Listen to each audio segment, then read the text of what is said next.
The hard-fought achievement of Article 3 in the UN Declaration on the Rights of Indigenous Peoples is crucial, and we have to underscore in every matter concerning the Sustainable Development Goals that our right of self-determination is a prerequisite. It is required for our exercise and enjoyment of all other human rights. Thank you so much for that welcome here to UBC, and we're delighted to be here. And I can say for myself and for Cheryl and for everybody who worked on the organizing committee for the symposium, like we're really excited to be here in Vancouver. We're also, some of us, very excited to be here in live person.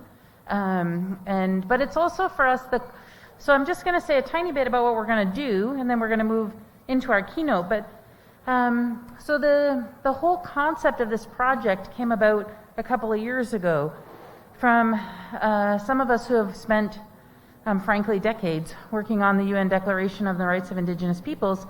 And what we wanted to do was look at the Declaration and look at the relationship with what the UN was doing with the 2030 Agenda on Sustainable Development, and particularly the SDGs. So we wanted to look at that combination. And as you said, of course, it's all interrelated. So the project, the symposium is being hosted by UBC and the Coalition for the Human Rights of Indigenous Peoples and Canadian Friends Service Committee. The idea is expand this discourse between looking at Indigenous peoples' human rights and the relationship between what the global community has made a commitment to with regards to sustainable development. So with that, I'm going to invite my dear friend, Kenneth Deere, with whom I have done many symposiums, to come up and introduce our keynote speaker. I want to also acknowledge the work that you've done for the symposium. It's been awesome. And anybody who wants to organize anything, get Jennifer to do it. She'll get you here, more than virtually. And okay, so I have the great honor of introducing our keynote speaker. Dalee Sambo Dorough is Inuit from Alaska, is international chair of the Inuit Circumpolar Council and former associate professor at the University of Alaska Anchorage.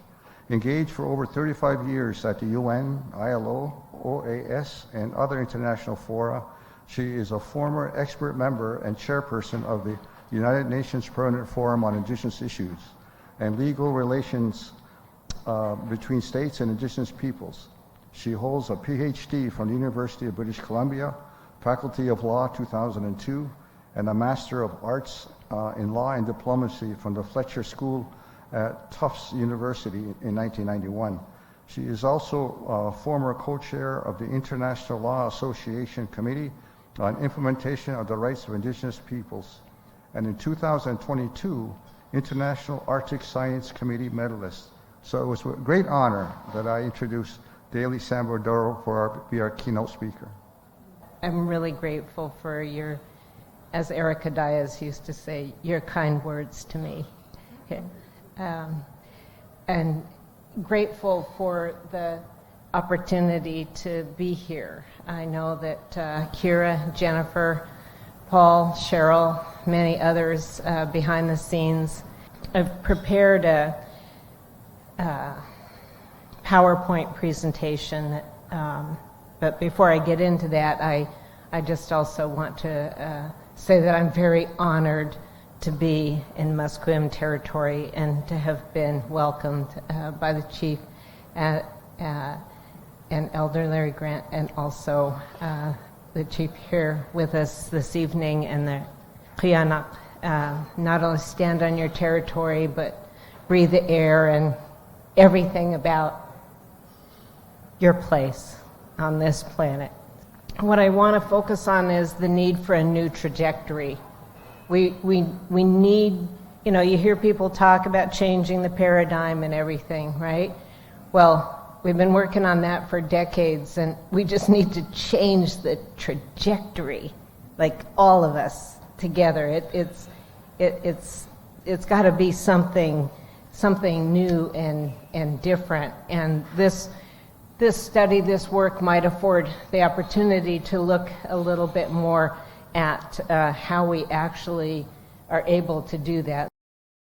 One thing we have to remember, and I'm really aware of this, as all eyes are on the Arctic, there are some powerful forces out there that want to change the legal order. And it's kind of one of my roles as the chair of the Inuit Circumpolar Council to say, now hold on, according to whom? And so I'm constantly reminding people that, we've got a pretty good legal order right now. There's no need to change it, and if you're going to change it, you better ask us about it. But I want to emphasize that the United Nations, that these are the pillars, these are the 4 pillars of the United Nations. Human rights. We all know that this is a crucial area, an important pillar of the United Nations. The rule of law, justice. Think about the rule of law and justice from the perspective of an Inuk, of an Indigenous woman, from the perspective of Indigenous peoples, and development. I want to introduce the idea of social sustainability. And we're really kind of talking about a key element in changing the trajectory, because we're all going to have to do this. We're all going to have to do this. And social sustainability might have a thread that's useful, meaning that the outreach, and we have been generous as Indigenous people. It's always, very generous of the Inuit who are out hunting to save them, when they run into problems, right? They nearly lose their lives. They need us. The world community needs us. And slowly but surely and day by day, many are recognizing that. And they're willing, I think, to help change the trajectory as well. So, sustainable. We always think about this in relation to the environment. We learned it in junior high school biology, right? What are the sustainable practices of forestry? But I think it's important to remind people what it actually means in its most elementary terms. Able to be maintained at a certain rate or level. Conserving an ecological balance by avoiding depletion of natural resources. Really, if you think about it, all those people in Western education systems, they learned principles like this. Indigenous peoples have always practiced sustainable development. We wouldn't be here, hands down, bar none. We would not be here if we did not practice sustainable concepts. We originated them and we still practice them. I really appreciate the discussion paper's references to this key point. And it's already been mentioned that our knowledge is central to this. It's pivotal. It's all interrelated, interdependent, interconnected, indivisible. I've always remarked and quoted the presentation, the welcoming remarks of the founder of the Inuit Circumpolar Council, the late Eben Hobson, who had the foresight to bring our people together from Chukotka and the Russian Federation, Alaska, Canada, and Greenland. In his welcoming remarks to us in June of 1977, he made reference to the intricate knowledge that we have, that he has seen no others demonstrate. I think it's pretty safe to say the intricate knowledge, the sophisticated, complex, intricate knowledge that Inuit have about the environment, they are a species of also, just like the whale, just like the walrus, just like the seal. We could have an entire symposium solely on this element of knowledge and the importance of knowledge. If we think about sustainable development from an Indigenous perspective, it is embedded in our lifeways, our languages, our protocols, our customs, our values, our practices, our institutions, our spirituality, everything about us. What I thought I would try to do is illustrate some of the things that we've done in order to kind of further define the contours of sustainable development. 2018, the ICC General Assembly, the theme was Inuit, the future we want. And the idea was to adopt an approach that focused on the SDGs.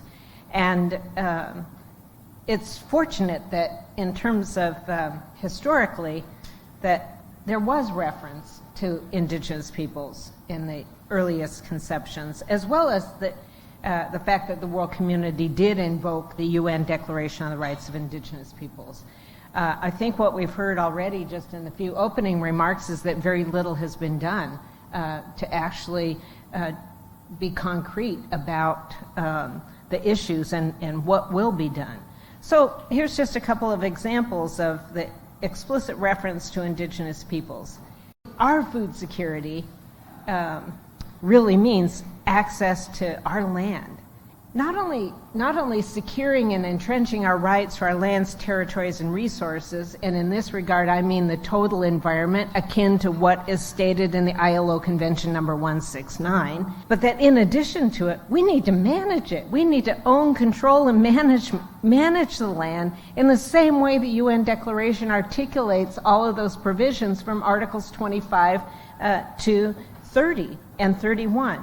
We need to be able to, on the basis of our right of self-determination, our unqualified right of self-determination, determine our own forms of education. So I'm just suggesting that every area where there is explicit reference to Indigenous peoples, start thinking about it from your own context and informing it from your own context and working with it in your own context. But not just those provisions that explicitly reference Indigenous peoples, but every single goal, every single indicator. And the same should be done, perhaps, starting with the UN Declaration. Just go through it, item by provision by provision, including the preamble, and say, what does this mean for our people? What are some of the clusters in order to think more fully and more comprehensively about the Sustainable Development Goals? There are areas which are linked and need to be addressed, like our own forms of governance, and how do we create our own measures for justice based upon our own conceptions of justice. Of course, the international human rights standards. And here, of course, we're talking about the UN Declaration on the Rights of Indigenous Peoples, but I think we have to be, again, in order to change that trajectory, to go beyond just the trilogy of Indigenous human rights instruments and invoke all human rights instruments. Also, the other references in the preamble that support this whole enterprise of trying to achieve sustainable development within our own communities, but also hopefully in partnership with others. Obviously, Article 3. This is the starting point, right? This is the prerequisite for the exercise and enjoyment of all other human rights. That's known universally. So you have to start with the right of self-determination. And if you think about it, everything I say is going to be can be tied back to Article 3 of the UN Declaration. But the main point being that that's got to be that's what undergirds everything. Any of these provisions, if we think about them as far as our right to maintain who we are in every possible form. Obviously, the right to development. And if you think about it, and at the time we were busy articulating the fact that development meant social development, political development, economic development, cultural development, spiritual development. It didn't mean what state governments thought development meant at the time. Here, again, another provision that is significant to the ongoing enterprise of achieving sustainable development. I did notice in the discussion paper that there wasn't reference to some of these other relevant instruments that are useful, that do make explicit reference to sustainable development, like ILO Convention number 169. I know there are people in the room that can quibble with it, and people have. What Kenneth left out is that it was probably one of the most painful things we've ever done in our lives. To sit in the back of a room and watch our rights fly out the window. I mean, like literally fly out the window, solely because somebody didn't understand our cultural context. The Convention on Biological Diversity makes reference, the Nagoya Protocol makes reference, and of course the American Declaration of the Rights of Indigenous Peoples makes reference. And I'm just pulling out those that make explicit reference to sustainable development, recognizing that all of the human rights are interrelated. This is just a listing of those within the UN system that have tried to move closer toward achieving the very ambitious sustainable development goals. And of course, within the SDGs, there are the 3 pillars of society. I mean, if we just take any one of these and think about what does this mean in the context of Indigenous peoples and our societies and social sustainability, and this is where we need to really change the trajectory by pointing directly to our specific cultural context. And these are some very basic elements of having others in society understand our own priorities for development. And of course, self-determination being essential, and that development shouldn't be imposed on Indigenous peoples, and of course, the right to free, prior, and informed consent. The other pillar is economy. Simply, if we think about our traditional economies, you know, this is written in a format of a market economy, right?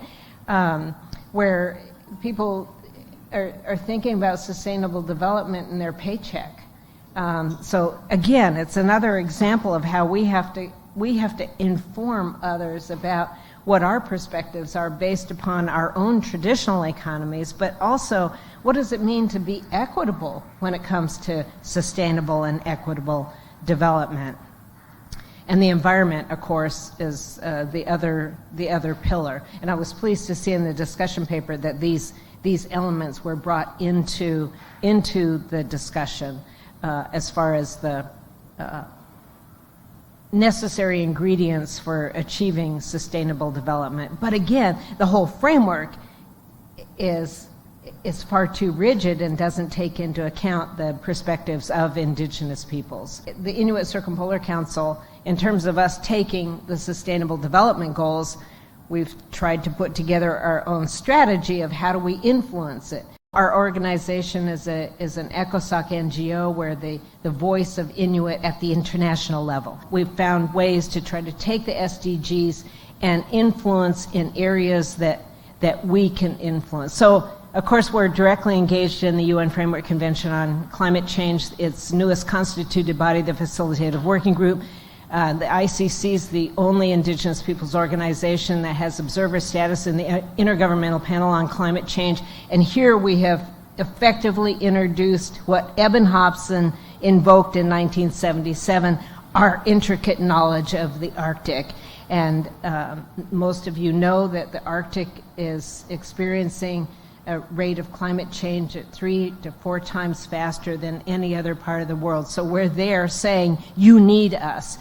We are out there on the land. We're out there on the sea ice and in the coastal seas. We are observing and monitoring what's happening, and our knowledge and what we have to offer, not only to the IPCC, but the policy and decision makers, which are the heads of government at the UNFCCC. And so we're doing what we can at the international level to use the SDGs and springboard from them. Here's another example, SDG 14 on healthy marine environment. So we're engaged in fact, many people may not know that this agreement to prevent unregulated high seas fisheries in the Central Arctic Ocean invokes the UN Declaration of the Rights of Indigenous Peoples, and it also includes specific reference to indigenous knowledge. And so we're exploiting that, right? You know, anytime that you can, you move into action. We're also the first and presently the only Indigenous Peoples organization at the International Maritime Organization, and we've been influencing their discussions on the use of heavy fuel oil, on underwater noise, a whole host of other things, and engaged in some of these other events concerning the ocean as a way to illuminate why SDG 14 is important to us.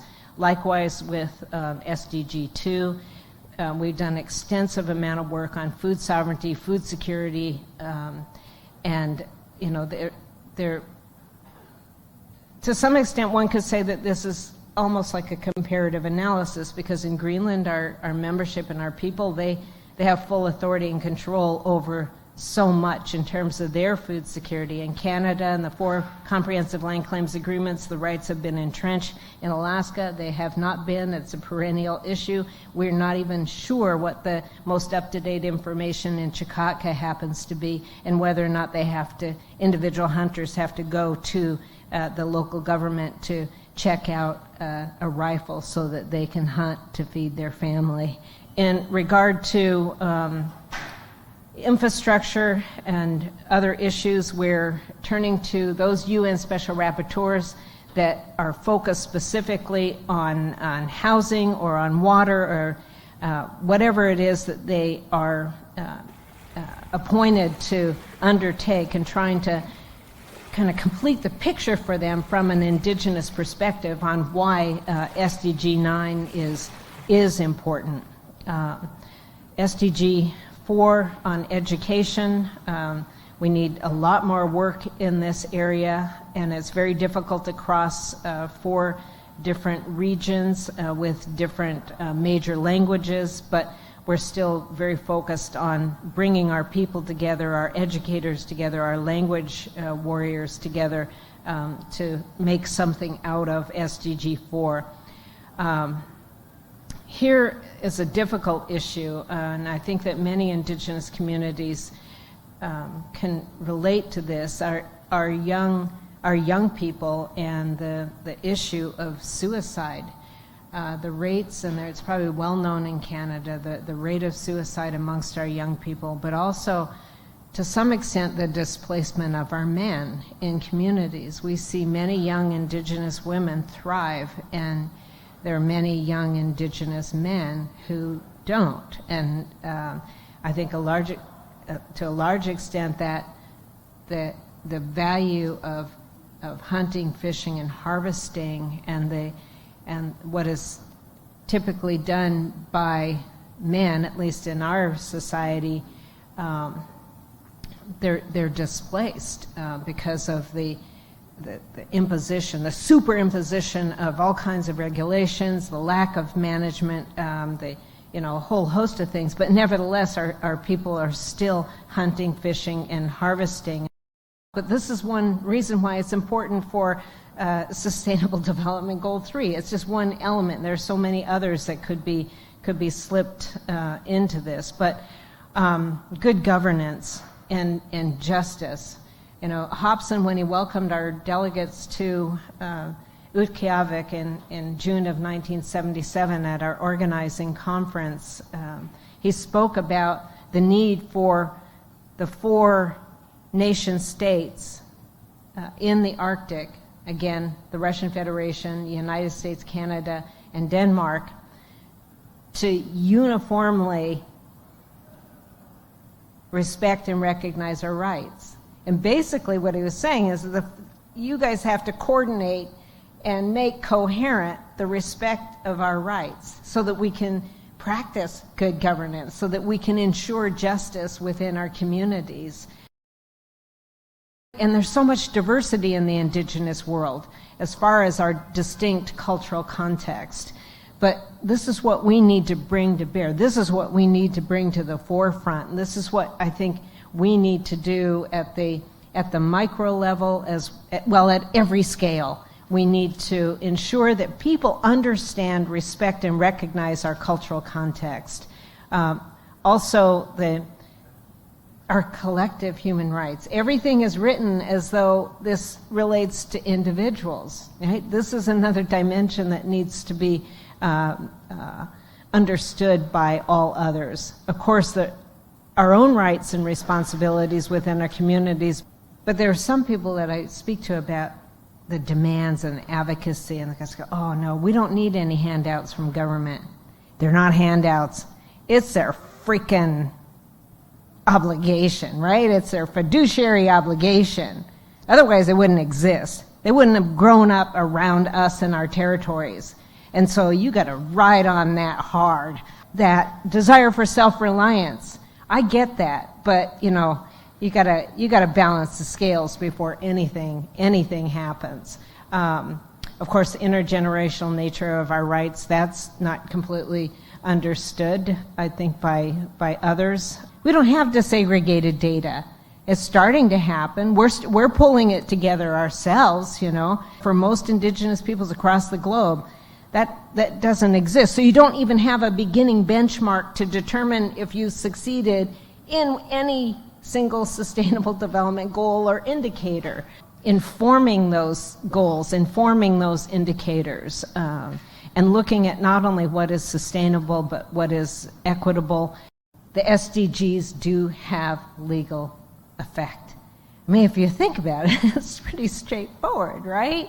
I mean, we can go back to the original slide of the International Legal Order, and none of these things can be achieved by itself. They're all interrelated. They're all linked together. And so the legal effects and the fact that the UN Declaration has been invoked, that Indigenous peoples, they too want to benefit from the Sustainable Development Goals and are willing to make contributions to do so, they have to be recognized as having a legal effect. And that to do so has to be done in partnership with us, but really, ultimately, it comes down to the advocacy that the Friends Committee, that the Quakers, that the Declaration Coalition, that all of you are doing to try to make this a reality, and that is to advance the perspectives of Indigenous peoples in areas where it may not seem like it neatly aligns or neatly fits, but you're going to have to keep advocating to make sure that it does neatly align, right? So that we can change that trajectory. So thanks so much.